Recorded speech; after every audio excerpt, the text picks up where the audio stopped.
श्री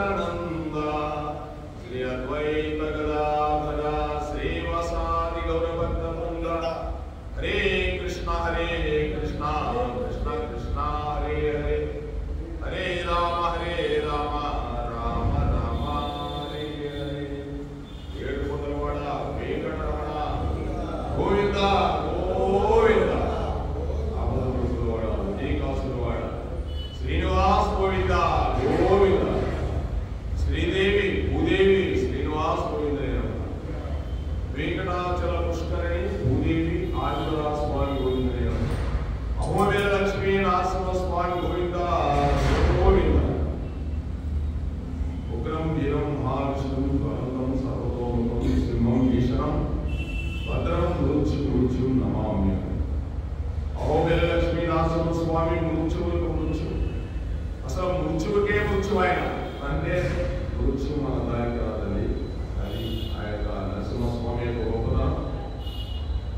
శ్రీ రమా వీర వెంకట సత్యనారాయణ స్వామి అన్నవరంలో ఉన్న రత్నగిరి కొండ మీద ఉన్న రమా వీర వెంకట సత్యనారాయణ వీరత్వం గలవాడు, వెంకట కటకట పాపములు తీసేవాడు, సత్యమైన వాడు, నారాయణుడు మోక్షం ఇచ్చేవాడు. సత్యమైన ఎవరు లేదు, ఆయన ఒక్కడే సత్యం. మనందరం అసత్యమే, వెళ్ళిపోయేవాడు, ఆయన ఒక్కడే సత్యం. అందుకే వీర వెంకట సత్య నారాయణ ఎటువంటి పేరండి. కోసల దేశాన్ని పరిపాలించిన అయోధ్య తిరువాస దశరథ మహారాజు కుమార శ్రీరామచంద్ర ప్రభు బ్రహ్మమూర్తి సీతారామ లక్ష్మణ భరత శత్రుఘ్న శ్రీ ఆంజనేయ స్వామి గోవింద గోవింద. ఏమి ధర్మమూర్తి అండి రామచంద్రమూర్తి, దశరథ మహారాజు కుమారుడు. దశరథ మహారాజు కుమార అంటే చాలా పవిత్రాడు రామచంద్రమూర్తి. రాముడు లేని ఊరు లేదు, రామాలయం లేని ఊరి లేదండి. అటువంటి రామాలయం అంటే రాముడు అంటే బ్రహ్మమూర్తి. వసుదేవసుతం దేవం కంసచానూరమర్దనం దేవకీ పరమానందం కృష్ణం వందే జగద్గురుం. ఆ జగద్గురు అయిన కృష్ణ పరమాత్ముడికి ఒకసారి మనసా వాచ కర్మ శరీరంతో నమస్కారం చేసుకుంటే కర్మ పశాలని తెచ్చివేసేవాడే ఆ పరమాత్ముడు. నారాయణం నమస్కృత్యం నరం చైవ నరోత్తమం దేవీం సరస్వతిం వ్యాసం తతో జయముదీరయేత్. వ్యాస భగవానుడికి ఆ యొక్క భాగవతాన్ని మనకి అందించిన వ్యాస భగవాను కృష్ణ రూపాయ వ్యాసాయ వ్యాస రూపాయ కృష్ణ కృష్ణ ద్వైపాయనుడు ఆయన, దీపిలో పుట్టాడు ఆయన. అందుకోసం కృష్ణ ద్వైపాయనుడు. పుడతానే పెద్ద వెళ్ళిపోయాడు. వాళ్ళకు నమస్కారం చేసి భగవంతుడు పుట్టడం ఏంటి, వెళ్ళిపోవడం. భగవంతుడు ఏమైనా చేస్తాడు. హిమాలయాలకు వెళ్ళిపోయాడు. మళ్ళీ అవసరం వచ్చినప్పుడు వస్తాను మనం సత్యవతీ దేవి చెప్పేసి వెళ్ళిపోయాడు. మళ్ళీ ఎప్పుడుకో పిలిచింది సత్యవతీ దేవి. పెళ్ళైన తర్వాత ఎప్పుడుకో బిడ్డలంతా పెద్ద అయిపోయింది, అందరూ అయిపోయారు. అప్పుడు క్యాకేసింది ఎక్కడ ఉన్నాం ఆయన అంటే వెంటనే పరిగెత్తుకుంటూ వచ్చాడండి. ఆ విధంగా భగవంతుడు గొప్ప మనకి అందరికీ ఆ ఫలాన్ని ఇచ్చే భగవంతుడండి. ఈరోజు మనం గోవర్ధనగిరి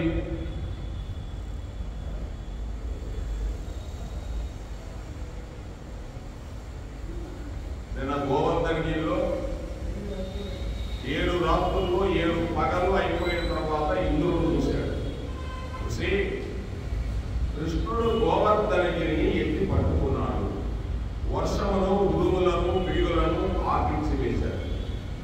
వర్షం ఆగిపోయింది. ఇంద్రుడికి అనుమానం వచ్చింది, ఇంత చిన్నపిల్లాడేంటి గోవర్ధనగిరిని ఎత్తడం ఏంటి, దాన్ని 7 రాత్రులు 7 పగల్లో పట్టుకొని ఉండడం ఏంటి అని ఆశ్చర్యం వేసి వీళ్ళందరూ వెళ్ళి దాని కింద చేరడం ఏంటి, ఇది నిజమా లేకపోతే ఆ పిల్లాడి రూపంలో పరబ్రహ్మమా ఉన్నాడా అని అనుమానం వచ్చింది ఇంద్రుడికి.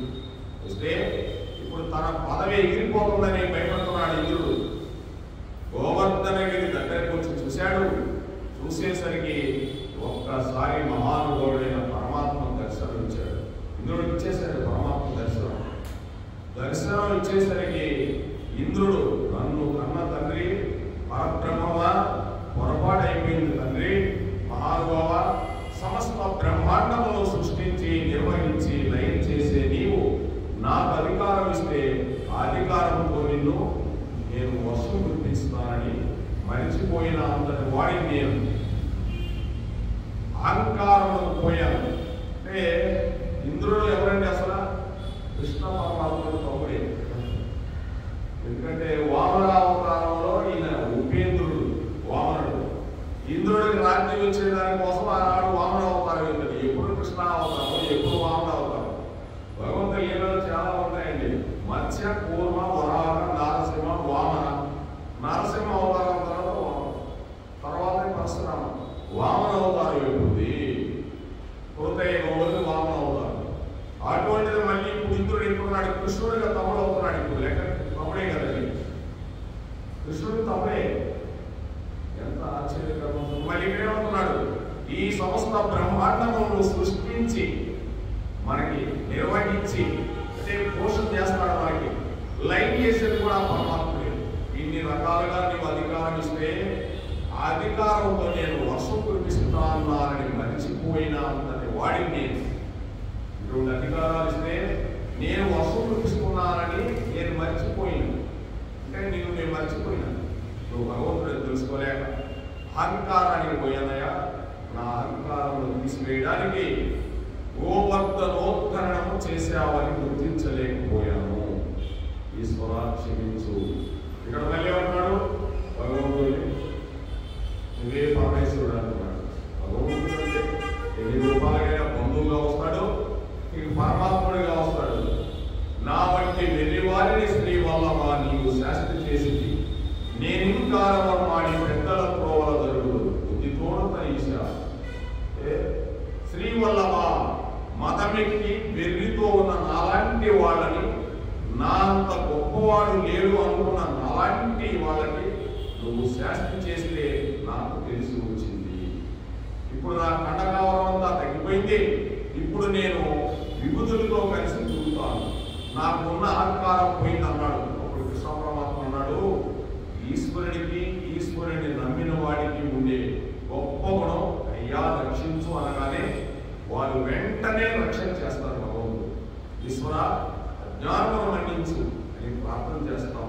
మనం ఏం చేసినా శరణాగతితో పూర్తి చేస్తామండి. శరణాగతి ఏం చేసినా కూడా లాస్ట్లో కృష్ణార్పణం, భగవంతుడికి శరణాగతి చేయాలి. అంటే ఇక్కడ ఆయన చెప్తున్నాడు, నాలాంటి నేను గొప్పవాడిని అనుకున్నాను, నాలాంటి వాళ్ళకు నువ్వు శాస్త్రి చేస్తే నాకు తెలిసి వచ్చింది. కానీ ఇప్పుడు నాకు అంతా కనకాలం తగ్గిపోయిందయ్యా. ఇప్పుడు నేను నీతో కలిసి తిరుగుతాను. నాకున్న అహంకారం పోయిందంటే నా దగ్గర ఉన్న సైన్యం అంతా నీతో కలిసి తిరుగుతాం అని చెప్తూ ఉన్నాడు.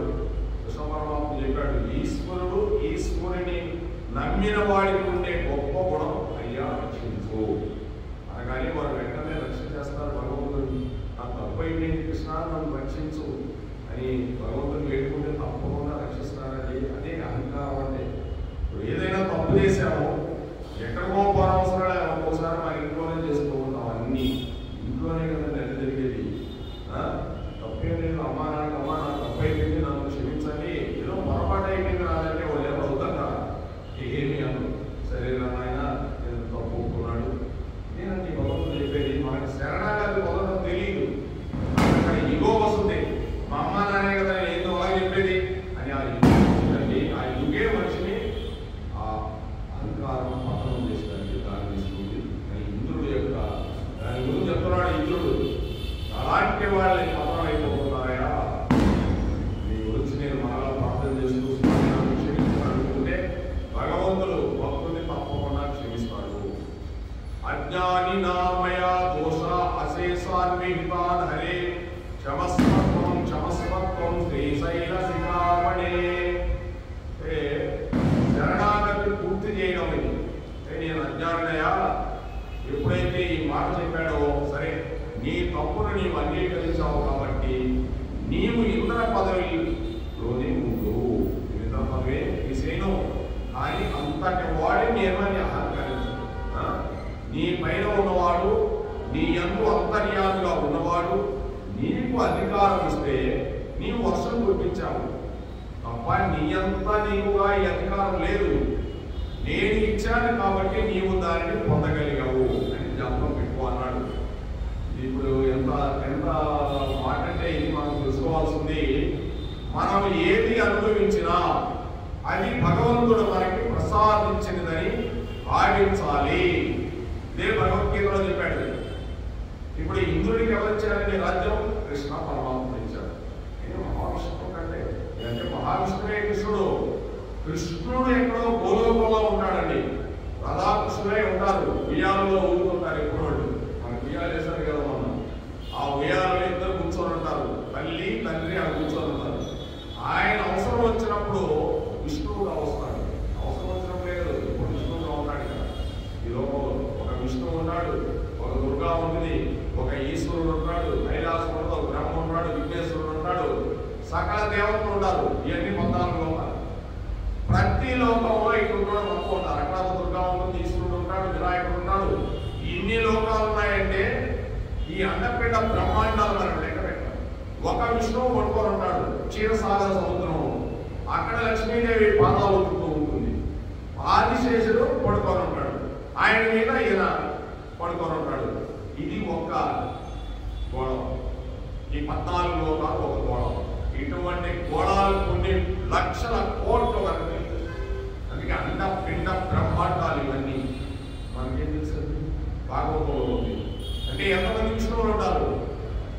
కొన్ని కోట్ల మంది శంకరులు ఉంటారు, కొన్ని కోట్ల మంది దుర్గాలు ఉంటారు. ఇవన్నీ దాటిపోతే కొంత దూరం పోయారనుకో జ్యోతిలోకంలో ఉంటుంది. ఆ జ్యోతిలోకంలో ఏం కనిపించి తెల్లగా కనిపిస్తుంది. దానివల్ల ప్రయోజనం వస్తుంది. కొంత దూరం పోతే కైలాసం ఉంటుంది. ఆ కైలాసాన్ని కూడా నువ్వు దాటిపోతే అక్కడ వైకుంఠ లోకాలు ఉన్నాయండి. వైకుంఠ లోకాలు అయోధ్య లోకము, సంకర్షణ లోకము, వాసుదేవ లోకము, ఇవన్నీ దాటిపోతే నరసింహ లోకము, ఎన్ని ఉంటాయి. అక్కడ రాధాకృష్ణులై పైలుతారండి. అది 33 కోట్ల ఆధ్యాత్మిక లోకాలంటే 33 కోట్ల ఆధ్యాత్మిక లోకాలంటే అర్థం చేసుకోండి. అంటే 33 కోట్లు అంటే ఎన్నని? ఒక్కొక్క ఈ బ్రహ్మాండం వచ్చి 1 నుండి 33 కోట్లు అంటే ఎంత పెద్దదో ఎవరు తెలుసు? మన భూగోళం చాలా చిన్నదంట. అమెరికా వాడు కనుక్కున్నాడండి. 10 సంవత్సరాల క్రితం పేపర్లో చదివాను నేను. నువ్వు కనుక్కునేది ఏదైనా బాబు భారతత్వంలో ఉందని. అంటే మనకి ఉడి నేను పెద్ద గోళాలు కనుక్కున్నాను. ఈ మధ్య ఒక పెద్ద గోళం కనుక్కున్నాను. 200 గోళాలు కనుక్కున్నాడండి. ఇప్పటికి ఆయనకి భూమి చూస్తే మన భూమి అంట ఆ గోళంలో ఇంత చిన్నదండి. అంత పెద్దదైతే ఈ భూమి ఇంత చిన్నదండి. అంటే ఎటువంటి బ్రహ్మాండాలు ఉన్నాయో భగవంతుడు చేతిలో చూడండి. దీనికి ఒక చిన్న ఇది ఉందండి. కృష్ణ పరమాత్ముడు ద్వారకా నగరంలో ఆ యొక్క బంగారు పల్లకీలో అంటే బంగారు ఊయలలో కొనుక్కొని రుక్మిణీదేవి కాళ్ళ దగ్గర కూర్చొని స్వామి పాదాలు వదులుతూ ఉంది. స్వామి పాదాలంటే మాటలండి. స్వామి అలా తలచేయిలా పెట్టుకొని ఊరుతూ ఉన్నాడు. ఊరుతూ ఉంటే బ్రహ్మదేవుడు దిగాడు భూమి మీదకి. ద్వారకా నగరానికి దిగాడు. దిగి ఆ రాజభటుని అడిగాడు. అన్నాడు కదా ఎవరో ఒకరు, అయ్యా నేను బ్రహ్మను వచ్చానని చెప్పు. ఆ కృష్ణ పరమాత్ముడికి బ్రహ్మదేవుడు వచ్చానని చెప్పి అన్నాడు. సరే పోయాడు. ఆయన వెళ్ళి కృష్ణ పరమాత్ముడు వేయాలి స్వామి ప్రభు బ్రహ్మదేవుడు వచ్చాడంట, మీ దర్శనం కోసమన్నాడు. ఏ మండలానికి సంబంధించిన బ్రహ్మ అని అడిగి అప్పు అన్నాడు. ఏ మండలానికి సంబంధించిన బ్రహ్మ అంటే దీనికి అర్థం కాక మీరు ఏ మండలానికి సంబంధించిన బ్రహ్మ అంటే అన్నాడు. ఏ మండలానికి ఏంటంటే నేను ఒక్కడేగా బ్రహ్మదేవుడు ఉండేది, ఎంతమంది ఉన్నారండి అన్నాడు. ఈయన అనుకుంటున్నాడు నేను ఒక్కడే బ్రహ్మని. అప్పుడు కృష్ణ పరమాత్ముడిని వచ్చాడు. కృష్ణ పరమాత్ముడు వచ్చి కను సైగలో ఒకే కవి అన్నాడు. అంతే 10 తలల బ్రహ్మ, 20 తలల బ్రహ్మ, 30 తలలు, 100, 1000, 1,00,000, 10 లక్షల తలల బ్రహ్మలు వచ్చేసాం. హంసవాహనాలు నిలబడ్డారండి. ఆకాశమార్గం కన్ను చూపు ఇలా వచ్చాడంటే ఈ బ్రహ్మదేవుడు మరణోకానికి సంబంధించిన 3 తలల బ్రహ్మ ఆశ్చర్యపోయాడు. నేను ఒక్కడినే అనుకున్నాను బ్రహ్మ 10 లక్షల తలల బ్రహ్మ ఉన్నాడా? ఈ కూడా 3 తలల బ్రహ్మనే నేను సృష్టి చేయలేకపోతున్నా. ఏళ్లతో 10 లక్షల బ్రహ్మ రకం ఎలా చేస్తున్నాడు సృష్టి అనే ఆశ్చర్యం అయిపోయింది. అంటే కృష్ణావతారంలోని ఈ లీలలన్నీ మీకు బయటపడతాయి, ఇక ఏ రూపంలో బయటపడవు. అందుకే స్వయం భగవాన్ కృష్ణస్తు. చూడండి, మన బ్రహ్మ 3 కాలంలో ఆయన లోకాలు ఈ 14 లోకాలు లేకలేక అవస్థలు పడుతున్నాడు. 10 లక్షల బ్రహ్మ ఎటువంటి గోళాలు ఉంటాయండి, ఎంత గోళం ఉంటుందని భూమి మనం చెప్పలేదు. ఈ సృష్టి అంతా ఎలా జరుగుతుంది? ఆయన సన్నులో జరుగుతుంది. 99% వేస్ట్గా ఉందంట భగవద్గీతలో చెప్తున్నాడు. 1% భగవంతున్న శక్తితో ఈ బ్రహ్మాండాలన్నీ తిప్పుతున్నాడు. ఇంకా 99% వేస్ట్గా ఉందంట. ఈ బ్రహ్మాండాలన్నీ 1%తో తిప్పుతున్నాడు. ఇంకా 99% ఆయన దగ్గరే ఉంది, భగవంతుడి దగ్గర. ఏం చేయాలి? అంత శక్తివంతుడు భగవంతుడు. ఎంత శక్తివంతుడు అంటే నీకు ఏం కావాలన్నా ఇస్తాడు. కానీ ప్రేమ, నువ్వు ఒక టైంకి వెళ్ళిన తర్వాత భగవంతుడితో నీ సంబంధం పెట్టిన తర్వాత నీకు వస్తువుల మీద నీకు వీటన్నిటి మీద నీకు వ్యామోహం ఉండదు. ఎందుకంటే నేను వెళ్ళిపోయేవాడిని, భగవంతుడు నాకేం కావాలని ఇస్తున్నాడు, నా పిల్లలకి ఇస్తున్నాడు, ఇంత ఆహారం ఇస్తున్నాడు, ఆరోగ్యం ఇస్తున్నాడు, ఆనందంగా ఉన్నారు, నందుడు ఇంట్లో ఉన్నాడు, గోపపాలు ఇంట్లో ఉన్నాడు, గోపికలు తిరిగినట్టు తిరుగుతున్నాడు. నాకు ఇంకేంటి ఇవన్నీ వీళ్ళకి కూడా భక్తి నేర్పించేసి కృష్ణాన్ని ఇంకో దానికి సంబంధం పెట్టు. ఆ సంబంధం పెట్టుకున్నాడికి వీటన్నిటి మీద వస్తుంటాయి అన్నీ. కానీ ఎంతవరకు అర్థం రాబడి కావాలి, అది వెళ్ళిపోవాలా, ఉండనే ఉండదు. నాకు కృష్ణ పరమాత్ముడు చాలు, నా తండ్రి పాదాలు నేను ఎలా వేళలా చూస్తుంటే చాలు, నాకు అంతకంటే ఆనందమా? ఎందుకంటే తెలిసిపోయింది ఇతనికి, ఇది నా జన్మ కాదు, పడిపోతాను నేను, ఈ శరీరం మళ్ళీ ఎత్తుకోవాలా, ఉపాధి ఎత్తుకోవాలా, ఎక్కడ బాధపడతానో ఇప్పుడు దాకా బాధపడ్డాను, మళ్ళీ ఎక్కడెక్కడ ఎవరితో బాధపడాలో, ఏ ఉద్యోగంలో ఏ ఆఫీసులో బాధపడాలో, ఏ సంసారంలో బాధపడాలో, ఏ స్నేహితులు మోసం చేస్తారో, ఈ ప్రపంచంలో ఎన్ని రకాలు ఉన్నాయో ఇవన్నీ చూశాను కృష్ణ.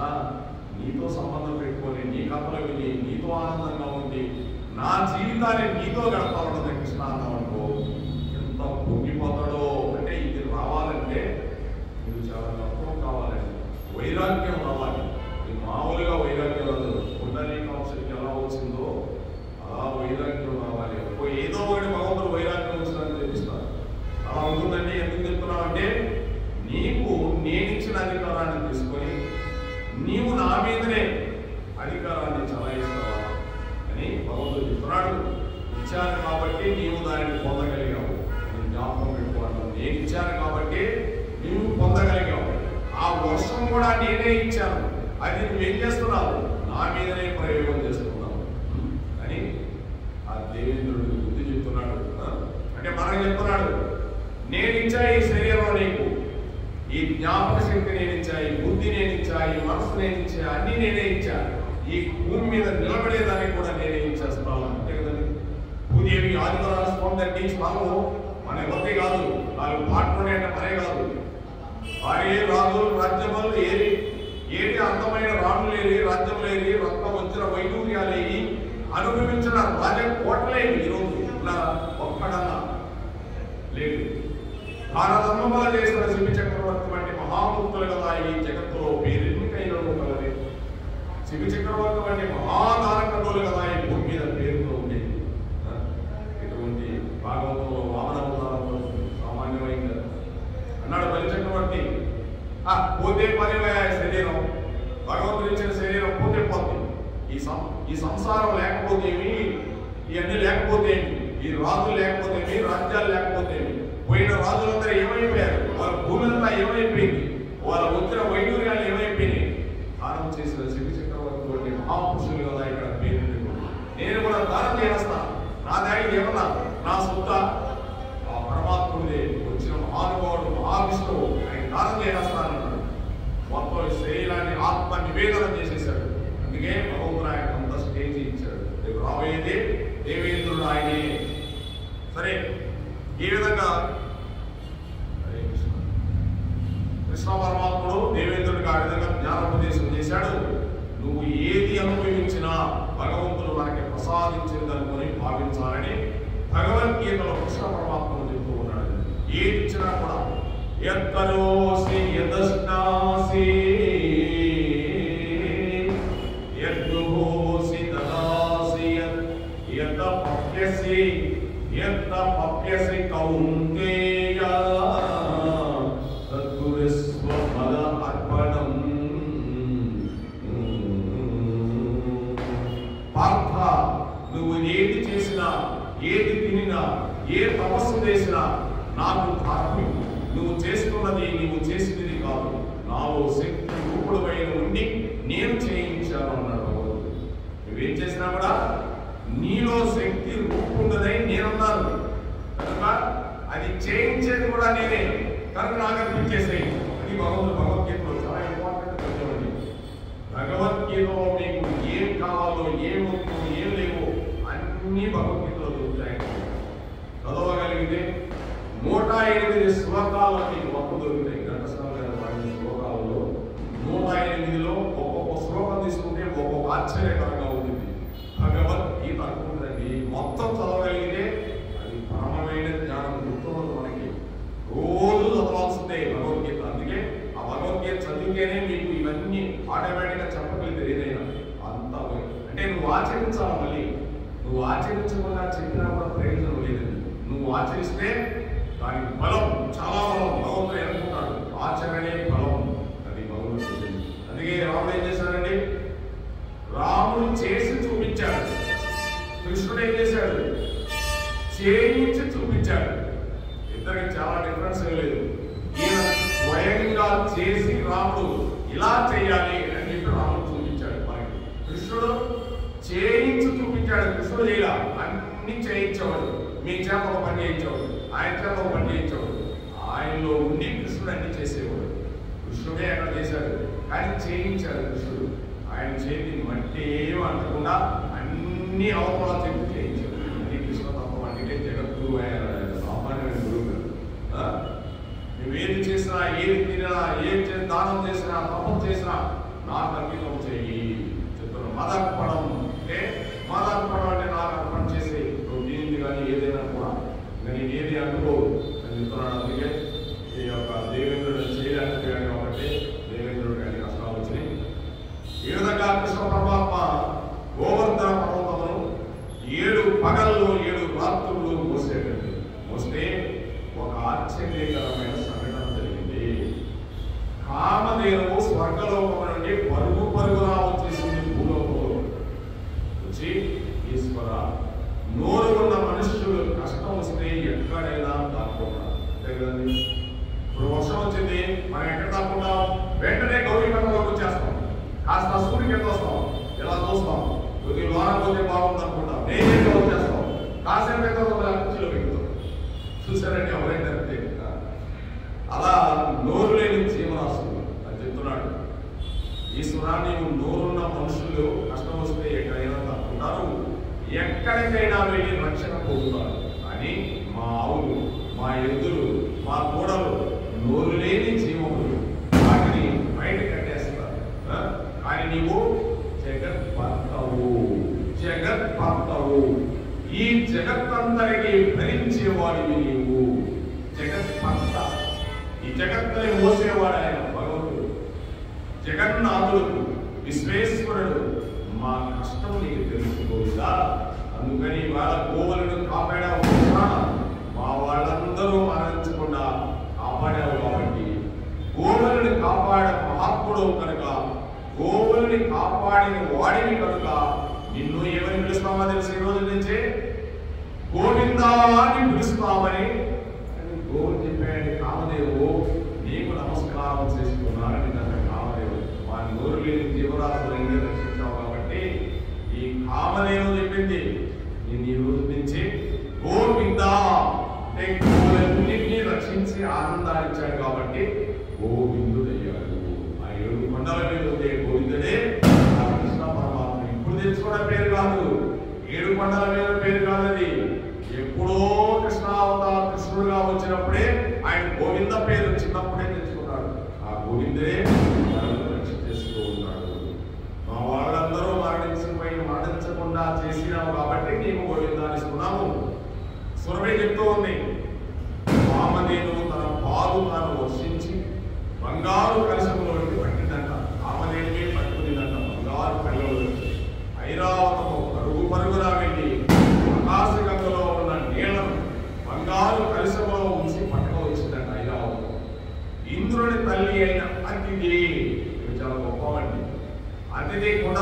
దొంగతనం చేశారండి. అతిథి కుండలాలు ఇంకా ఉన్నాయి, గొడుగు చాపం ఇవన్నీ దొంగతనాలు చేశాడు. ఎవడు? నరకాసురుడు. ఈ నరకాసురుడు అతిథి అంటే ఆయన ఉత్తరాలు నరకాసురుడు. మనకి ఇంద్రలోకానికి పోయి ఆ కుండలాలు ఇవన్నీ హిందువులు ఇవన్నీ తీసుకొని వచ్చేసాడు పారిపోయాడు. మరలా కృష్ణ పరమాత్ముడు వచ్చి నరకాసురుడిని సంహరించి ఆ కుండలాలు ఇన్ని ఇచ్చాడు. ఈ నరకాసురుడు ఎవరండి? భూదేవి ఆదివరాజ స్వామి కుమారుడు. ఆ భూదేవి ఆదివరాజ స్వామి అంటే కృష్ణుడే. కృష్ణుడే తన కొడుకు తాను తప్పుకున్నాడు. ఇక్కడ కొడుకు ఇవన్నీ ఎవరో భగవంతుడికి యదా యదాకి ధర్మస్య గ్లానిర్భవతి భారతం అధర్మస్య తదాత్మానం సుజామేమం. ఎక్కడెప్పుడు ధర్మానికి నష్టం కలుగుతుందో అప్పుడు నేను వచ్చేసి ప్రక్షాళన చేసి వెళ్ళిపోతున్నాడు అంటున్నాడు. అంటే భగవంతుడు ఎప్పుడంటే ఎప్పుడు రాదండి, ఎప్పుడు ప్రక్షాళన చేయాలనుకుంటే అప్పుడు చేసేస్తుంటాడు భగవంతుడు. ఆ ఏ గొడవల మీద ఉన్నాడుగా కృష్ణ వేసుకుని ఎక్కడ పోతాడు కృష్ణ భగవంతుడు? ఎక్కడ మనం ఇంకా పుడుతూ ఉన్నాం, వెళ్ళిపోతున్నాం. మనం ఎన్ని సార్లు పుట్టాము? కొన్ని వేల సంవత్సరాల నుంచి అక్కడే ఉన్నాడు వెంకటేశ్వరుడు. ఎవరికి తెలుసు? కృష్ణుడు వెళ్ళిపోయిన తర్వాత వచ్చాడు ఇక్కడ కొన్ని సంవత్సరాల తర్వాత. అప్పుడు అక్కడి నుంచే వెళ్ళిపోవడానికి వెళ్తున్నాడు. అటువంటి మనం ఎన్నిసార్లు వచ్చామో అంతకుముందు జన్మలో ఎప్పుడన్నా వచ్చి చూస్తుంటామేమో ఏడుకోవడం స్వామి. మనకేం తెలుసు? అంతేనండి, మనకేం తెలుసు భగవంతుడు ఎప్పుడున్నాడని. కనుక అతిథి కొడుకైన ఇంద్రుడు నా కొడుకు ఒకనాడు రాజ్యం పోగొట్టుకుంటే మహానుభావుడు వానరమూర్తి వచ్చి చేయి చాపి బలిచక్రవర్తిని దారమడిగి రాజ్యమును తిరిగి వచ్చి నా కొడుకు ఇచ్చాడు. ఇవాళ నా కొడుకు కట్టడి తప్పి అహంకరిస్తే వాడు చేసిన తప్పిదమును మన్నించి మరలా సింహాసనంలో కూర్చోబెట్టాడు అని ఇంద్ర వెళ్ళి బుద్ధి తెచ్చుకొని మహానుభావునికి అభిషేకం చేయని ఇంద్రుడికి చెప్పింది. ఎవరు? అతిథి. ఐరావతం ఆకాశగంగను తీసుకువచ్చి సంతోషపడుతూ 7 సంవత్సరాల పిల్లవాడికి అభిషేకం చేసిందంట ఐరావతం. ఐరావతం ఎక్కడికి వచ్చింది? లక్ష్మీ సముద్రంలో నుంచి క్షీరసాగర సముద్రం తిరిగినప్పుడు వీళ్ళందరూ వచ్చారు. కామదేవు, ఐరావతము, ఇవన్నీ పారిజాత వంశాలు, ఇవన్నీ అప్సరస్సులు ఇవన్నీ వస్తే ఇంద్రుడికి చేశాడు అన్ని భగవంతుడు. ఓయాయి ఉంచుకోపో నీకు అన్నాడు. ఎంత ఆశ్చర్యకరం అండి. కామదేవుడు ఇచ్చిన ఆవు పాలతో దేవేంద్రుడు స్వహస్తములతో స్వామికి అభిషేకం చేశాడు. దేవతలు నాట్యం చేశారు. అప్సరస్సులు నృత్యం చేశారు. పుష్పవృష్టి కురిసింది. భగవానుడు గోవిందుడయ్యాడు. భగవంతుడు ఏమయ్యాడు? గోవిందుడయ్యాడు. నానాడు దేవేంద్రుడు 7 ఏళ్ల పిల్లవాడికి అభిషేకం చేస్తే గోవిందా అని పిలిచాడు. ఈశ్వరుడికి ఎన్నో పేర్లు ఉన్నాయండి, చెప్పలేము. అందులో గోవిందా అనే పేరు ఈశ్వరుడికి చాలా ఇష్టమైన పేరు. ఆనాడు గోవర్ధనగిరిని 7 రాత్రులు 7 పగలు పోసి గెలుచుకున్న పేరు ఆ పేరు. 7 రాత్రులు 7 పగలు పోస్తే గోవిందా అనే పేరు గెలుచుకున్నాడు స్వామి. ఎవరైనా ఎన్ని సంవత్సరాల బ్రతికినా 7 రాత్రులు 7 పగలే. మీ తత్వం మనం బాగా అర్థం చేసుకోవాలి. ఆది, సోమ, మంగళ, బుధ, గురు, శుక్ర, శని, మళ్ళీ ఆదివారం వస్తుంది. ఈ 7 రాత్రులు 7 పగలే. మరి 7 రాత్రులు 7 పగలు ఎందుకు పెట్టుకున్నాడు? ఏది చేసినా భగవంతుడు తత్వం ఉన్నది దాంట్లో. అందుకని బ్రతికి ఉన్న కాలం కష్టం లేకుండా ఉండాలంటే గోవింద నామమును ఆశ్రయించి తీరాలి. అందుకే మనకి సాంప్రదాయంలో మాట్లాడుతుంది, ఏదైనా మంచి జరిగిందనుకోండి గోవింద గోవింద అంటారు. పిల్లవాడు ఉన్నాడు మనోడు, అరే గోవింద చెప్పండి నాన్న గోవింద చెప్పండి రోజు నేర్పిస్తున్నాడు.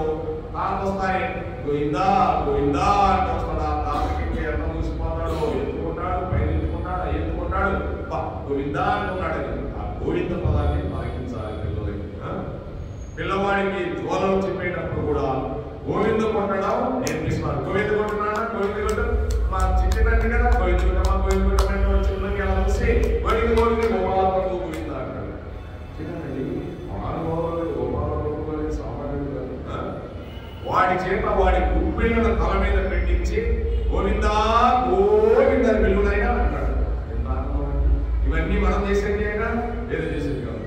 చివరికి ఒక వ్యక్తి శరీరం పడిపోతే వాడు గోవింద కొట్టేశాడు, గోవింద వెళ్ళిపోయాడా అంటారు. ఆశ్చర్యం కదండి. ఉన్నప్పుడు గోవింద పిలుస్తాం, వెళ్ళిపోయిన తర్వాత ఆయన గోవిందలో కలిసిపోయాడా అంటారు.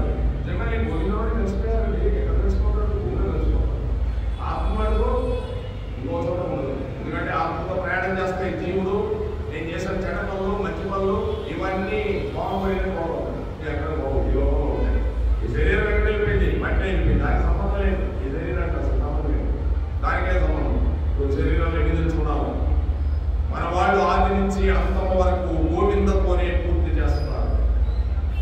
అంటే మొట్టమొదటి నుంచి లాస్ట్ వరకు గోవింద పదాన్ని వాటిని పూర్తి చేస్తారు.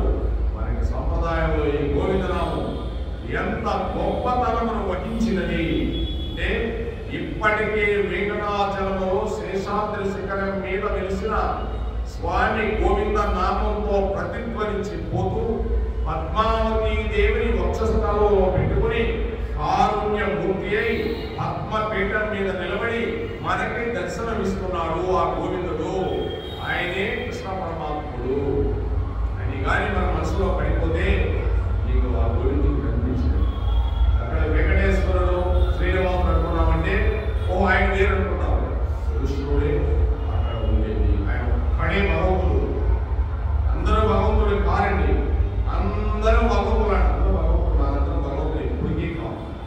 ఎలా అవుతామంటే భగవంతుడుగా నువ్వు కావాలంటే నువ్వు నిరంతరం భగవంతుడు సేవ చేస్తూ భగవంతుడు నామాన్ని ఉచ్చరిస్తూ వెళ్ళిపోయేటప్పుడు కూడా ఈ శరీరం భగవంతుడు నామంతో వెళ్ళిపోతే అప్పుడు భగవంతుడి స్వరూపాన్ని నువ్వు పొందుతావు. అంటే 4 చేతులు నువ్వు కూడా భగవంతుడు ఎలా ఉంటాడో అలా ఉండి భగవంతుడు చెప్పిన పనులు చేసుకుంటావు. అది భగవంతుడు భగవద్గీతలో చెప్పింది. అందుకే అజామీరుడు మీకు తెలుసు, మహాభక్తుడు, మహా వ్యసనపరుడు, దొంగతనాలు కూడా చేస్తాడు సంసారం కోసం అన్నా. బ్రాహ్మణోత్తముడు, భార్యని కూడా చేస్తాడు. సుశీల పేరు, సుశీల అనే పేరు చాలా గొప్పదండి. అంటే సుశీల అంటే చాలా గొప్ప పేరు. అటువంటి ఆమె పెళ్ళైన తర్వాత వదిలేస్తాడు. ఒక పనికి వాళ్ళ వాడి వ్యసనానికి ఇంద్రియాలకి ఫోకస్ అయిపోతాడు. ఆమెతో సంసార సుఖాన్ని అనిపిస్తాడు. 8 మంది పిల్లల కనుక ఈ సంసారం ఏమైపోయింది, తండ్రి ఏమైపోయాడు, తల్లి ఏమైపోయింది. నిజంగా ఒక్కసారి ఆలోచించేయండి మీరు. అంత మంచివాడు అలా అయిపోయాడంటే భగవంతుడు నిష్ఠాగరిష్ఠతో ఉండేవాడు. భగవంతుడు ఆయన చూపించి మనకి తత్వాన్ని చూపించుకున్నాడు. అజామీరుడు అంతా అయిపోయిందండి. లాస్ట్ మంచంలో ఉన్నాడు. మంచంలో ఉంటే చిన్న కొడుకు పేరు నారాయణ అని పెట్టుకున్నాడు. పూర్వం ఆయనకు వాసనలు ఉన్నాయి. ఇంకా ఈయన సమయం అయిపోతూ ఉంటే యమభటులు వచ్చేసారు. వచ్చేసి పాసి వేశారు. పాసి వేసి లాగుతున్నారు. లాగుతుంటే ఈ అజామీరుడు నారాయణ నారాయణ నారాయణ నారాయణ అంటున్నాడు. నారాయణ నారాయణ అంటే నారాయణ భక్తులు వచ్చేసారు. వచ్చేసి వాళ్ళు 4 చేతులతో వచ్చేసారు. పాసి కేసు అక్కడ పడేశారు. నారాయణ భక్తులు కదా, ఊరికే కనుచూపుతో పాసి ఎగిరిపోయింది. అవతల పాసి వాళ్ళు ఆశ్చర్యపోయారు. ఎవరండి మీరు, ఈ పాసి తీసేసారండి? మేము వైష్ణవ లోకంలో ఉండే నారాయణ భక్తులం, నారాయణ స్వరూపంతో ఉండేవాడు. ఎక్కడ నారాయణాన్ని పిలిస్తే శరీరం వదిలేసేటప్పుడు మేము అక్కడ వచ్చి మా లోకానికి తీసుకెళ్తాం. ఓ బాగానే ఉంది, మిమ్మల్ని ఎప్పుడు మేము చూడలేదు. వీడు పరమ కిరాతకుడు, వీడు సామాన్యుడు కాదు, ఇటువంటి వ్యసనపరుడు, వీడెక్కడ తీసుకెళ్తున్నారా మీరు అన్నాడు ఈ భక్తుడు. నారాయణాన్ని లాస్ట్లో ఎవరైతే పొందుతారో భగవంతుడు నామము, వాడు ఎటువంటి వాడైనా మేము తీసుకెళ్ళిపోవాలి. మాకు మా తండ్రి గారైన మహావిష్ణువు మా మాటలు కోసం చేస్తున్నాడని చెప్తాడండి. సరే, మీకు అంతా నిజం కావాలంటే మీ యమధర్మరాజు దగ్గరికి పోయి నిజం మేము ఇక్కడే ఉంటాం. వెంటనే వాళ్ళు యమధర్మరాజు దగ్గరికి వెళ్ళిపోవాలి. క్షణాలు యమధర్మరాజు దగ్గరికి వెళ్ళిపోయా పాస్ చేసాము. ఆచార్యులు చూడు, వీళ్ళేమో ఎవరో మాకు తెలియదు అంటే వీళ్ళు ఎప్పుడు చూడలేదంట. యమభటులు కూడా నారాయణ భక్తులు చూడలేదంట. నేను చూడటం వాళ్ళేమో నామాలు పెట్టుకొని ఇలా వచ్చున్నాను చూస్తే ఆశ్చర్యం వేస్తుందంటే వాళ్ళు ఎవరో కదా నారాయణ భక్తులు సామాన్యుడు కాదు. ఎక్కడ నారాయణ నామం కనిపించినా, ఎక్కడ నారాయణ భక్తులు కనిపించినా వాళ్ళకి నమస్కారం చేసుకొని వెనకపోతున్నాడు. అందుకే నామం చాలా గొప్పది. కొనుక్కునేటప్పుడు కూడా నారాయణ నామం పెట్టుకోవాలి, కృష్ణనామాన్ని. యమధర్మరాజు కూడా పాసి వేసి తీసుకోబోయేదాన్ని చూసి నారాయణ లోకానికి పోయేదాన్ని చూసుకున్నాడు. నేను ఎలా పాసి వేశాను వద్దు అని వెనక్కి వెళ్ళిపోతాడంట. ఆయన ప్రాణాన్ని నారాయణ భక్తులు వచ్చి వైకుంఠాన్ని తీసుకోపోతాడు. అది నారాయణ సామాన్యమైంది కాదు. నారాయణ అంటే కృష్ణ కూడా వెళ్ళిపోయిన తర్వాత వాళ్ళు వెళ్ళాలని చెప్పాడు. చివరి వయసులో ఎవరైతే ఆ భగవంతుని నామాన్ని స్మరిస్తూ ఉంటారో, నారాయణ నామాన్ని, ఆ కృష్ణ నామాన్ని, వాళ్ళు నారాయణ లోకానికి వెళ్తారు. ఆయన వైకుంఠలోకి అందరికి జన్మ ఉండదు వాళ్ళకి. అది నాయన నారాయణ అని పిలిచాడంటే, నారాయణని పిలిస్తే అన్నాడు, నారాయణని పిలిచింది నారాయణని పిలవలేదప్పుడు వాళ్ళ కుమారుడు పేరు నారాయణ అని పెట్టుకున్నాడు. వాడు ఎక్కడో ఆడుకుంటున్నాడు పిల్లలతో. ఈ మిమ్మల్ని చూసి వీడు భయపడి వాడు భయపడతాడేమోనని, వాడికి కనిపిస్తున్నారేమోనని వీడి భయంతో ఒరే నారాయణ నారాయణ అని పిలిచాడు. అందుకోసం నారాయణ పిలిచాడు. స్వామి పేరు పిలిచినా వస్తారట. పేరు పెట్టంగా పిలవంగా నారాయణుడు వచ్చున్నాడు. పేరు పెట్టి పిలిస్తే కాదు అది నారాయణుడు పేరు. నేను చిన్న వయసులో మనకు వస్తుందండి. నేనేం మంచంలో పడుతున్నాను, లేకపోతే హాస్పిటల్లో ఉంటాను, నారాయణ నారాయణ అని చేస్తానా? లేదు, పిలవలేదు. అతనికి పూర్వ సంస్కార బలం ఉంది. అతనికి అంతకుముందు మహాభక్తుడు. ఆ యొక్క భావాలతో కొడుకు పేరు నారాయణ అని పెట్టుకున్నాడు. కోసం మన పిల్లల పేర్లు కూడా లక్ష్మి, సీత, రుక్మిణి, పార్వతి, దుర్గా ఏం పేర్లు పెట్టుకునేవాళ్ళండి? అసలు ఎక్కువ పేర్లు పెట్టుకునేవాళ్ళు. జాహ్నవి, జాహ్నవి అంటే ఎవరు? గంగాదేవి. జాహ్నవి వైకుంఠపురానికి పేర్లు రామయ్య, కృష్ణయ్య, శివయ్య, ఈ పేర్లే. శ్రీనివాస, వెంకటేశ్వర, నరసింహ, ఈ పేర్లు పెట్టుకునేవాడు. ఈరోజు ఆ పేరు ఉన్నాయా? లేవు. ఇంకా నారాయణ ఎక్కడ పిలుస్తావు వెళ్ళేటప్పుడు? అందుకని నారాయణ పేరు మనం పెట్టుకోవాల్సిందే. ఎంతైనా ఆ వెంకటరమణ పేరు తగలాల్సిందే. అందుకోసం ఇతని వైకుంఠలోకానికి తీసుకోపోవచ్చు. సరే, పాసు వదిలేశారు, వాళ్ళ పాటి వాళ్ళు వెళ్ళిపోయారు. ఇతన్ని వైకుంఠలోకానికి తీసుకోపోతున్నారు. పోతుంటే కొంత దూరం వెళ్ళిన తర్వాత బద్రీనారాయణ దగ్గరికి వెళ్ళిన తర్వాత దించేశారు. ఆయన దించేసి, అయ్యా నువ్వు పరిశుభ్రం కాలేక కొంతకాలం ఇక్కడ ఉండి ఆ బద్రీనారాయణుని తపస్సు చేసి ముక్తి మార్గానికి నువ్వు వెళ్ళవలసిందిగా వాళ్ళని తర్వాత తీసుకెళ్తా ఉన్నాడు. డైరెక్ట్ ఛానల్ లేదు ఆయనకి కూడా. ఇక్కడ చేసిన పాపాన్ని ఇక్కడ కడిగేసుకోవాలి. అందుకే బద్రీ ఆ పుణ్యక్షేత్రం. కొంతకాలం బద్రీలో ఉన్నాడు.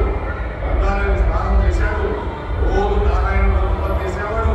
అలా చేయంగా నారాయణ భక్తులు వచ్చారు. వచ్చి విమానంలో భగవంతుడు నామం గొప్పది. ఇక అంత మాలేచ మామేవ స్మరణ గొప్ప హరే ప్రయాది సమత్వావం యాతి సంశయ అంచకాలం ఎవరైతే నా నామస్మరణ చేస్తూ శరీరాన్ని వదిలేస్తున్నాడో వాడు తప్పకుండా నా లోకానికి వస్తానంటున్నాను. ఏదో రూపంలో పరిపెడా లేదా ప్రజాలు నారాయణ రాధే రాధే రాధే రాధే రాధే కృష్ణ గోవింద రాధే రాధే కృష్ణ గోపాల రాధే గోవింద రాధే గోపాల రాధే రాధే రాధే రాధే రాధే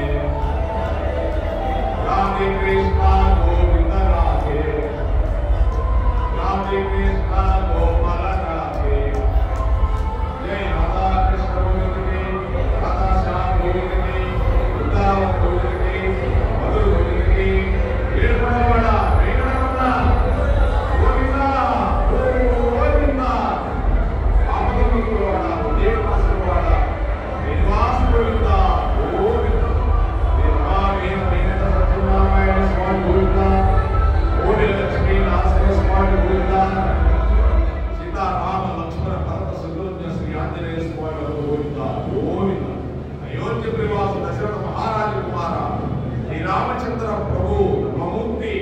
ఆ బ్రహ్మమూర్తికి ఒకసారి నమస్కారం చేసుకుంటున్నారండి. ఆ రామచంద్రుడు ఎన్ని బాధలు పడ్డాడండి. అరణ్యవాసంలో నరుడిగా వచ్చాడు. జటాయుడికి సంస్కారం చేశాడు, అగ్ని సంస్కారం చేశాడండి. అన్ని జీవరాశులని ప్రేమించాడండి భగవంతుడు. అందుకే ఏ జీవరాశిని హాని చేయకూడదండి. ఏ జీవరాశి యొక్క హాని చేస్తే ఆ పాపానికి వెళ్ళిపోతారండి. ఎందుకంటే 4 వ్యసనాలు ఉన్నాయి ఈ లోకంలో. మద్యపానము, దూతము, బయట వ్యవహారము, 4 మాంసాహారం. ఈ 4లో కలిపి ప్రవేశిస్తున్నాడు. భయంకర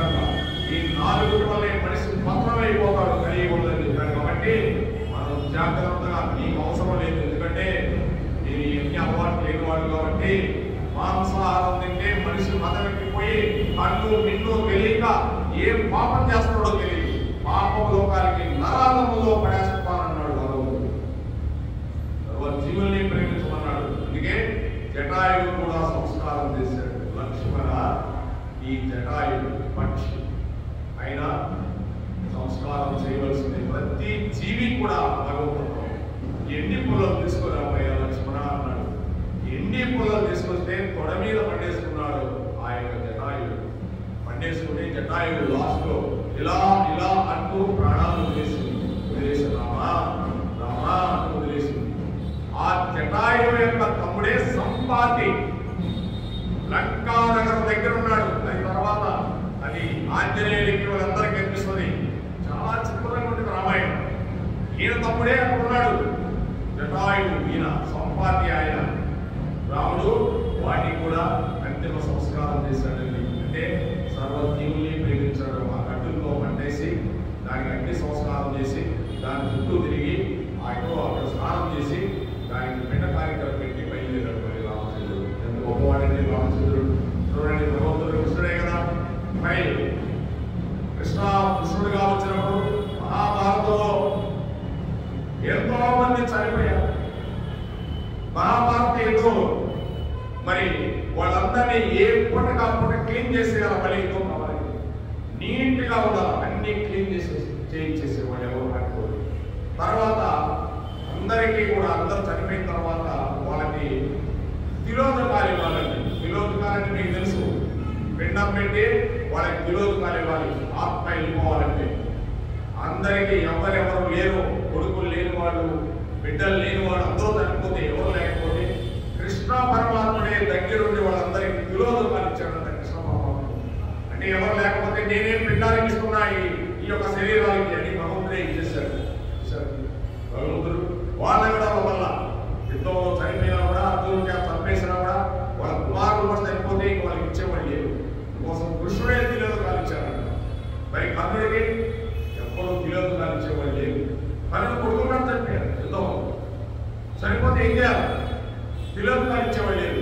అప్పుడు కుంతీదేవి కృష్ణుడు చెప్పాడు, తిలోదకాలు ఇవ్వలా. అంత నీ కొడుకు పెద్ద కుమారుడు, నాకు తెలుసు అంతా, తిలోదకాలు ఇవ్వమని చెప్పి ధర్మరాజు అని చెప్పింది. నేను చెప్పండి, చెప్పకపోతే తప్పదమ్మా, నీకు పుట్టినందుకు నీవు తిలోదకాలు ఇవ్వాల్సిందే, లేకపోతే ఆ పాపం నీకు అంటుకుంటుందా అన్నాడు. నీ కొడుకులకి ఇబ్బంది వస్తుంది అర్థ అంటే నేను చూపిస్తానని. చూసారంటే కర్ణుడికి ఇబ్బంది వచ్చినా బాధపడాలి, నీ కొడుకులకి ఇబ్బంది వస్తుంది, తిలోదకాలు ఇవ్వేయాలి కదానికి. వెంటనే కృష్ణ ఇప్పిస్తానండి. ధర్మరాజు దగ్గరికి పోయి మీ అన్నరా తిలోదకాలు ఇవ్వరా అంటే కుంతీదేవి. ఆశ్చర్యపోయాడు ధర్మరాజు. మా అన్న కర్ణుడు అన్నాడు. నమ్మ సాక్షాత్ కృష్ణ పరమాత్ముడు ఉన్నాడు.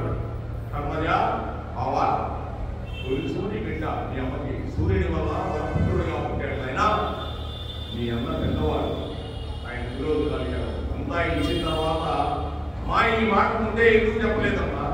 అన్నని చంపుకునేంత అసంస్కారిని కాదమ్మా నేను. అవసరమైతే అన్న కోసం నేను ప్రాణత్యాగం చేసేవాడిని, ఈ రాజ్యాన్ని వదిలేసేదమ్మా. ఎంత పొరపాటు చేసావమ్మా నీవు అని అమ్మని చాలా ఇదన్నాడు. అన్నంటే ఇంకోటో తండ్రి లాంటి వాడమ్మా, తిరిగాడమ్మా.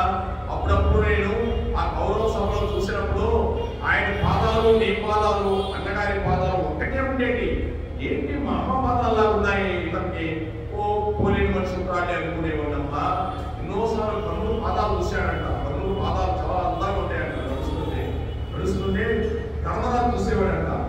ఏంటి మా అమ్మ పాదాలు ఉన్నాయి, అయినా ఈయన సూతపుత్రుడు కదా, ఎలా వచ్చింది అనుకుని ఏదోలే అనుకుని వెళ్ళిపోయేవాడంట. అమ్మా నాకు ఆ రోజే అర్థం కాలేదమ్మా, నీ పాదాలు లేకునేవమ్మా, మా పెద్దన్నయ్యి ఎంత పొరపాటు చేసావమ్మా అని. నేను అప్పటి నుంచి అసలు రాజ్య పరిపాలన చేయడం, రాజ్య పరిపాలన చేయడం లేదండి. చూశానండి, అన్నంటే కృష్ణుడు ఎప్పుడు త్యాగంలో ఉండేవాడు. గౌరవం దగ్గర అంటే అందరూ సంపాదించేశారు కదా, వీళ్ళందరూ భయపడిపోతారని కృష్ణుడు ద్వారకలోనే ఉండకుండా ఇక్కడే కురుక్షేత్రంలోనే అస్తంలోనే ఉండేవాడు. 6 నెలలు ఉన్నాడు. ధర్మరాజుకి నిద్ర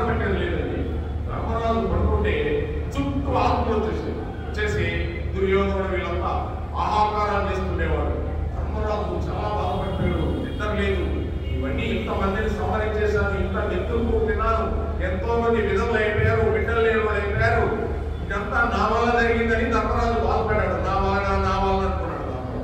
అందుకే నా వలన జరిగిందంటే మనం బాధపడ్డాడు. నా వల్ల జరగలేదు, ఇదంతా భగవంతుడు